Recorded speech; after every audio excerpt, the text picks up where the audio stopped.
ये जर्नी कुछ ऐसी है जो मेरे पिताजी को बहुत समय से करनी थी, लेकिन कभी समय ना मिलने के कारण से या कभी रिजर्वेशन ना होने के कारण से ये टलता जा रहा था। बेसिकली उनको हरिद्वार में हर की पौड़ी में जाके स्नान करना था और गंगा माँ की पूजा आरती को देखना था। तो अचानक ही मैंने देखा, मैं रैंडमली चेक कर रहा था आईआरसीटीसी पे और मुझे रिजर्वेशन दिख गया। पता नहीं कैसे ये सारा कुछ हुआ, लेकिन मुझे रिजर्वेशन मिला तो मैंने रिजर्वेशन ले लिया और मैं और मेरे पिताजी दोनों चल दिए। मेरे पिताजी की एज करीबन 75 साल की है, लेकिन मन में इच्छा हो तो हर एक चीज पॉसिबल है। हम लोग शताब्दी से हरिद्वार उतरे और उसके बाद हम लोगों ने होटल लिया और थोड़ा सा रेस्ट करने के बाद हम लोग एक शेयर्ड ऑटो लेके हर की पौड़ी की तरफ चल दिए, क्योंकि हमें अपने दिन की शुरुआत गंगा स्नान से करनी थी।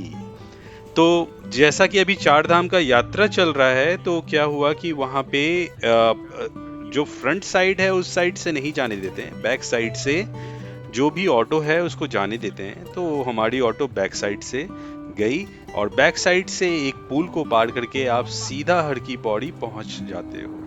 तो सारे ऑटो, जो भी ई रिक्शा और ऑटो हैं, वो सब उधर से ही चल रहे थे, तो हम लोग भी चल दिए। और उसके बाद हम वहां से पैदल यात्रा करके हर की पौड़ी तक पहुंच गए। तो शेयर्ड ऑटो में ज्यादा पैसे नहीं लगे, 20-20 रुपए पर पर्सन इसमें लगते हैं। हम लोगों ने उसे पे किया और उसके बाद हम पैदल हर की पौड़ी की तरफ चलना शुरू कर दिए।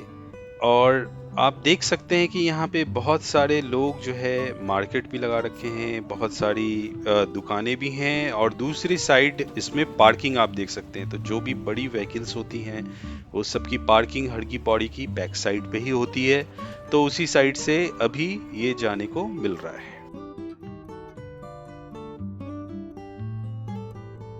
तो ये बैक साइड का रास्ता है जिधर बहुत सारे शॉप्स लगे हुए हैं, बहुत सारे लोग अपनी तरीके से अपने बिजनेस कर रहे हैं, व्यापार कर रहे हैं। और ये पुल को पार करके, जो कि गंगा जी की नदी पे बना हुआ है, गंगा नदी पे बना हुआ है, इसको पार करके दूसरी साइड आप हड़की पौड़ी की तरफ चले जाते हो। तो हम लोगों ने भी ऐसा ही किया और आप देख सकते हो गंगा जी बिल्कुल ही अपने प्रवाह में हैं, बहुत ही तीव्र और तेज गति में बह रही हैं। पानी बहुत ही साफ था और बिल्कुल घाट जो है गंगा का वो बिल्कुल साफ सुथरा लग रहा था। बहुत सारे लोग इस साइड भी स्नान करना पसंद करते हैं, क्योंकि इधर भीड़ कम होती है और गंगा हर जगह एक ही है।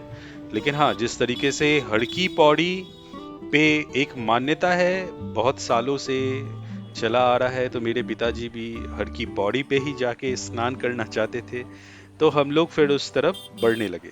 और यहाँ पे बहुत सारे छोटे छोटे शॉप्स लगे हुए हैं, फूल मिलते हैं और टॉयज छोटे बच्चों के लिए, रुद्राक्ष की माला मिलती है और इसी तरह के बहुत सारे आइटम्स जो एक धार्मिक स्थल पे मिलते हैं, वो सब कुछ यहाँ पे देखने को आपको मिल जाता है। यहाँ पे इस गंगा के तट पे ही आपको बहुत सारे होटल्स भी मिलते हैं, जो कि बिल्कुल गंगा जी की व्यू के साथ होटल्स बने हुए हैं और खाने के लिए भी बहुत सारे ऑप्शंस हैं। लेकिन हमारा पर्पस पहले गंगा स्नान था, तो हम गंगा स्नान की ओर बढ़ने लगे। कुछ फोटोज खींचे, कुछ लोगों को देखा कि वो क्या कर रहे हैं। तो इस तरीके से हम आगे बढ़ने लगे। बहुत सारे लोग बहुत सारे रिचुअल्स वहाँ पे कर रहे थे, क्योंकि हड़की पौड़ी, हरिद्वार और गंगा जी, इन सब की मान्यता बहुत ही ज़्यादा है। तो बहुत सारे लोग बहुत सारे रिचुअल्स वहाँ पे कर रहे थे, अपनी शांति के लिए, अपने पूर्वजों की शांति के लिए।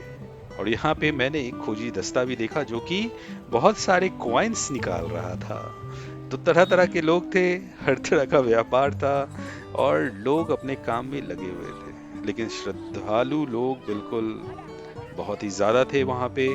और आप देख सकते हैं ये दोपहर का टाइम है, करीबन 2:30 बज रहे होंगे मेरे ख्याल से। और आप भीड़ देख सकते हैं कि कितनी ज्यादा भीड़ है। और मेरे पिताजी भी तैयार हो गए गंगा जी में डुबकी लगाने के लिए। यहाँ पे कुछ हरियाणा के लड़के मिले थे, तो उनसे उनसे हमने हेल्प लिया था, क्योंकि वहाँ पे थोड़ी सी गहराई है और पिताजी थोड़े बुजुर्ग हैं। तो वो उनसे हेल्प लिया, जिससे कि स्नान बहुत ही आराम से हो गया। वो थोड़ा सा हेल्प कर दिए थे और उसके बाद पिताजी यहाँ पे स्नान करने के लिए गंगा जी में उतर गए।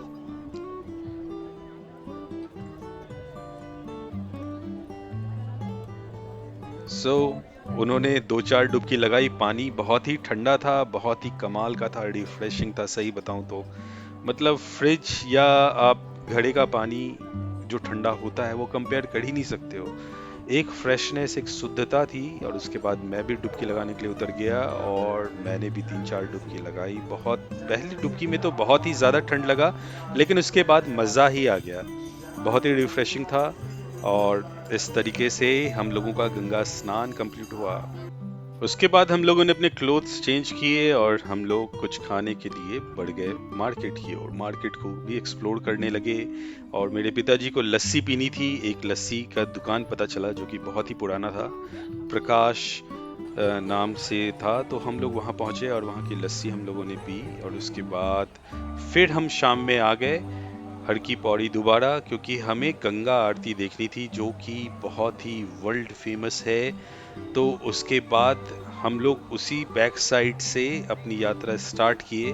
दोपहर की बनिस्बत शाम में बहुत ही ज़्यादा भीड़ थी, क्योंकि गंगा आरती देखने के लिए बहुत सारे लोग इकट्ठे होते हैं। तो ये भीड़ बढ़ती ही जा रही थी। और जिस तरीके से श्लोक का उच्चारण तेज होता जा रहा था, लोगों की उत्साह बढ़ती जा रही थी और भीड़ बढ़ता ही जा रहा था। तो हम लोग फिर से हर की पौड़ी पे पहुंच गए और यहाँ पे क्राउड बिल्कुल पहले से ही बैठा हुआ था। बहुत सारे लोग नीचे बैठे हुए थे, जिनको जहाँ जगह मिल रहा था वहां से बस वो गंगा आरती देखना चाह रहे थे, गंगा जी से प्रार्थना करना चाह रहे थे।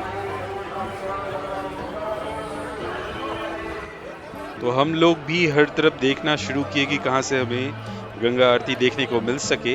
लेकिन आप देख सकते हैं बहुत सारे लोग ऑलरेडी पहले से बैठे हुए थे और गंगा आरती से पहले बहुत सारे रिचुअल्स वहाँ पे भी होते हैं। तो वो सारा कुछ बहुत सारे पुरोहित और पंडित लोग मिलके कर रहे थे। उसके बाद गंगा पूजन स्टार्ट हो गया और मज़ा ही आ गया। बहुत कमाल का अनुभव था ये। और ये रहा मैं और मेरे पिताजी, हम दोनों यहाँ से गंगा आरती बिल्कुल सामने से देख रहे थे।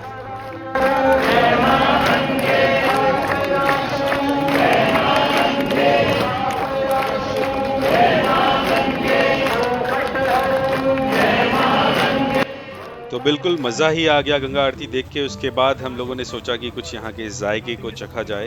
तो टिक्की चाट बहुत तरह की यहाँ पे बनती है, लेकिन मेन मज़ा ये है जो ये पत्तल में ये बनाते हैं, जिस पत्ते में ये बनाते हैं वो कमाल का ही होता है। तो हम लोगों ने भी अपने लिए एक पापड़ी चाट बनवाया और मैं और मेरे पिताजी हम दोनों इस पापड़ी चाट का लुफ्त उठाने लगे।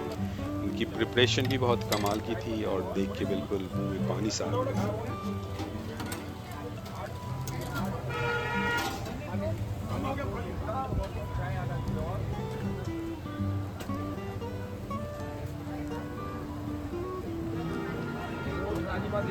तो ये रहा हमारा पापड़ी चाट और उसके बाद हम लोगों ने इसे खाया और अपने होटल की तरफ चल दिए। उसके बाद हम लोगों ने रात का डिनर किया और अगली सुबह हम लोग शेयर्ड ऑटो पकड़ के ऋषिकेश की तरफ चल दिए, क्योंकि जब आप हरिद्वार आते हो तो ऋषिकेश ज़्यादा दूर नहीं है।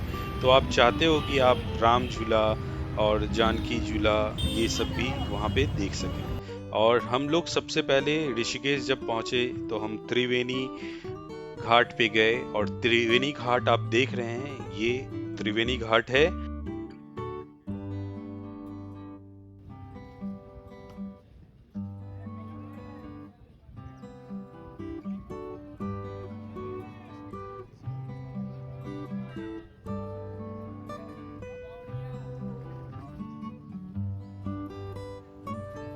तो इस त्रिवेणी घाट के आसपास भी बहुत सारे शॉप्स थे और यहाँ पे भी बहुत सारे लोग स्नान कर रहे थे। गर्मी भी बहुत ज्यादा थी। फिर मैं भी घाट के पास गया और गंगा जी से आशीर्वाद ली, ब्लेसिंग्स लिया। और उसके बाद हम लोग वहां से आगे राम झूला और जानकी झूला की ओर चल दिए। वहां से फिर से हमें एक शेयर्ड ऑटो लेना पड़ा जो कि हमें जानकी झूला के पास उतार दिया, लेकिन जानकी झूला से राम झूला का भी डिस्टेंस अच्छा खासा है। तो धूप बहुत तेज थी तो बहुत चलना पड़ा हमें। लेकिन आप मेरे पिताजी को चलते हुए देख सकते हैं, उनके जोश को देख सकते हैं, क्योंकि उनको ये सब घूमने में बहुत ही ज्यादा मजा आ रहा था। तो ये रहा जानकी सेतु, जो कि गंगा जी पे बना हुआ है, ब्रिज है, और इस पे स्कूटी भी साइड से, दोनों साइड से आती है और जाती है, और जो बीच का मार्ग है उससे लोग पैदल यात्री चलते हैं। तो हम लोग भी इस सेतु को पार किए और उसके बाद हम लोग राम झूला की तरफ बढ़ चले। रास्ते में हम लोगों ने थोड़ी मोड़ी चीजें भी खाई, जैसे कि खीरा खाया हमने और गन्ने का रस पिया, और इसी तरह से हम लोग पेट पूजा और ऋषिकेश घूमना दोनों साथ साथ करते रहे।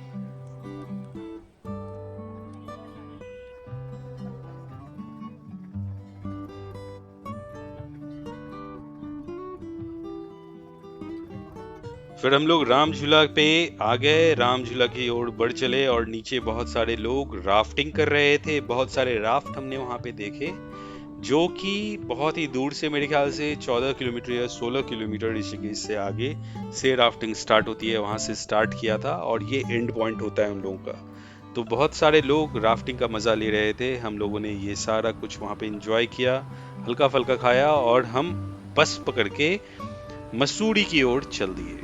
मसूरी की वादियां, ऋषिकेश से देहरादून सबसे पहले हमें जाना पड़ा, और ये मार्ग आप देख सकते हैं, बहुत ही कमाल का पहाड़ों का मार्ग, और मजा आ रहा था क्योंकि सब कुछ स्पॉन्टेनियस हो रहा था। एक्चुअल में कोई भी प्लान ही नहीं था, हमें जो मन कर रहा था हम वो कर रहे थे, और जिस पे हमारे पिताजी एग्री हो रहे थे हम वो सारी चीजें कर रहे थे, क्योंकि जाहिर सी बात है उनसे भी समझना बहुत जरूरी था कि वो चल सकते हैं या नहीं चल सकते हैं, ज्यादा थकान तो नहीं हो रही है। तो जिस चीज पे वो एग्री होते थे उसके अकॉर्डिंग हम फिर आगे चल देते थे। तो हम लोगों ने डिसाइड किया कि हम एक दिन मसूरी में रहेंगे और शाम हम अपनी मसूरी में बिताएंगे।